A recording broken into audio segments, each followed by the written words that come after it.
Hello friends, welcome back to the channel.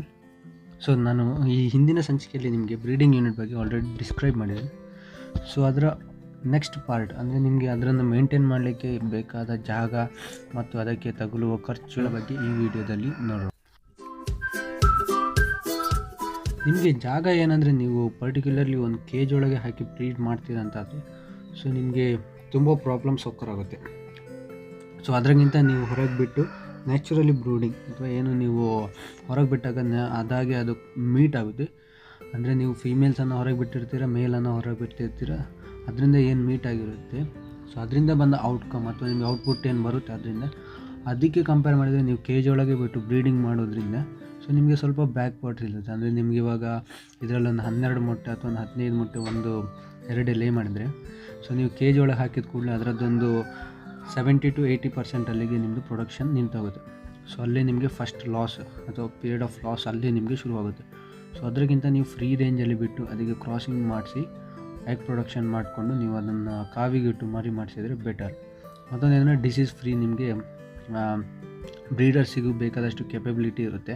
Like ಅವುಗಳು ತಿರುಗಾಡಿ ತಿನ್ನೋದ್ರಿಂದ vitamins ಆಗಿರಲಿ, ಕ್ಯಾಲ್ಸಿಯಂ ಆಗಿರಲಿ, ಮಿನರಲ್ಸ್ ಆಗಿರಲಿ, ಜಾಗ ನೀವೇನು ಸೆಲೆಕ್ಟ್ ಮಾಡಿರ್ತೀರ ಸೊ ಅದನ್ನು ಆದಷ್ಟು ವೆಲ್ ಪ್ರೊಟೆಕ್ಟೆಡ್, ಅಂದರೆ ಏನು ಹಾರ್ಮ್ಫುಲ್ ಎನಿಮಲ್ಸ್ ಯಾವುದು ಅಟ್ಯಾಕ್ ಮಾಡೋದಾಗೆ ನೋಡ್ಕೋಬೇಕು.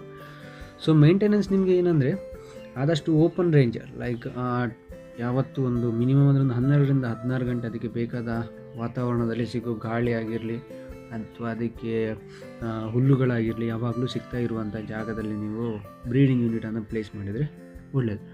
ಮತ್ತು ನಿಮಗೆ ಏನಂದರೆ ಅದಕ್ಕೆ ತಿನ್ನೋದು, ಸೊ ತಿನ್ನಲಿಕ್ಕೆ ಅದಕ್ಕೆ ಏನು ಆಹಾರ ಕೊಡ್ತೀರಾ ಸೊ ಅದು ಯಾವತ್ತೂ ಲಿಮಿಟಲ್ಲಿ ಇರಬಾರ್ದು.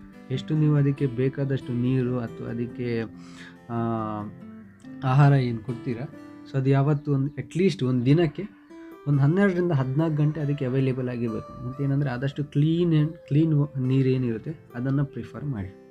ಸೊ ನಿಮಗೆ ಖರ್ಚಂತ ಬಂದ ಕೂಡಲೇ ನಿಮಗೆ ಫಸ್ಟ್ ಏನಂದರೆ ನೀವು ಹೇಗೆ ಬ್ರೀಡಿಂಗ್ ಯೂನಿಟನ್ನು ಸೆಟಪ್ ಮಾಡಿರ್ತೀರ ಸೊ ಅದರ ಮೇಲೆ ಡಿಪೆಂಡ್ ಆಗುತ್ತೆ. ನೀವು ಆದಷ್ಟು ಫ್ರೀ ರೇಂಜ್ ಮೇಲೆ ನೀವು ಹೋದರೆ ಏನಂದರೆ ನಿಮಗೆ ಜಸ್ಟ್ ಒಂದು ಫೀಡಿಂಗ್ ಕಾಸ್ಟ್ ಏನಿದೆ ಸೊ ಅದು ನಿಮಗೆ ಬರುತ್ತೆ ಬಿಟ್ಟರೆ ಮತ್ತು ಬೇರೇನು ನಿಮಗೆ ಬರಲ್ಲ. ಸೊ ಹಾಗಾಗಿ ನೀವು ಬ್ರೀಡರ್ಸನ್ನು ಸೆಲೆಕ್ಟ್ ಮಾಡುವಾಗ ನೆಕ್ಸ್ಟ್ ನೀವು ಬ್ರೀಡಿಂಗ್ ಯೂನಿಟನ್ನು ಸೆಟಪ್ ಮಾಡಬೇಕಾದ್ರೂ ಸೊ ನಿಮಗೆ ಲೆಸ್ ಏನು ಕ್ಲೇಮ್ ಆಗುತ್ತೆ. ಲೈಕ್ ಇವಾಗ ನಿಮಗೆ ಲೆಸ್ ಅಮೌಂಟ್ ಆಫ್ ಫೀಡಿಂಗ್ ಏನು ಅಥವಾ ನಿಮಗೆ ಕನ್ಸ್ಯೂಮ್ಷನ್ ಫೀಡ್ ಕಡಿಮೆ ಇರುತ್ತೆ.